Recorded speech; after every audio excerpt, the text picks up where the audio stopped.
এই দুনিয়ার পুরো জীবনটা এটা হচ্ছে লালসাময় একটা জীবন, লোভ, মরিচিকা, মায়াজাল। এই মায়াজালে আমরা আটকে আছি, ফলে মৃত্যুর কথা আমরা ভুলে গিয়েছি। পাগলের মতো ছুটছি, আরো টাকা লাগবে, আরো খ্যাতি লাগবে, আরো যশ লাগবে, আরো দাপট লাগবে। আমার এত টাকা দিয়ে কি হবে, এত সম্পদ দিয়ে কি হবে, এত ব্যস্ততা দিয়ে কি হবে তোমার? স্টপ, থামুন, অনেক হয়েছে, আন্না থামুন। Take a rest, take a breath and think about death. Think that you have to go back to your Lord.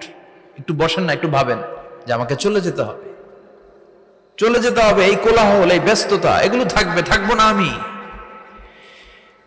সাইয়েদনা Omar Faruk বলেছেন, মুতু ক্বাবলা আন তামুতু, মরার আগে একবার মরো।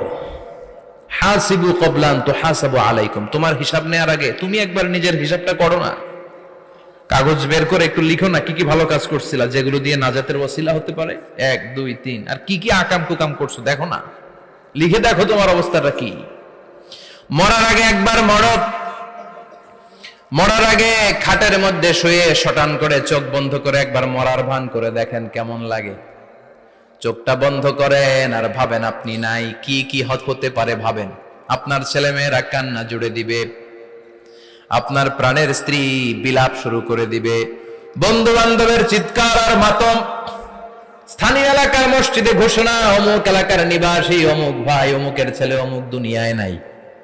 সব আত্মীয়রা চলে আসবে, ফেসবুকে স্ট্যাটাস দেয়া হবে, সবাই সবাইকে জানাবে বিকাল 4টায় অমুক হাই স্কুল ময়দানে আপনার জানাজা।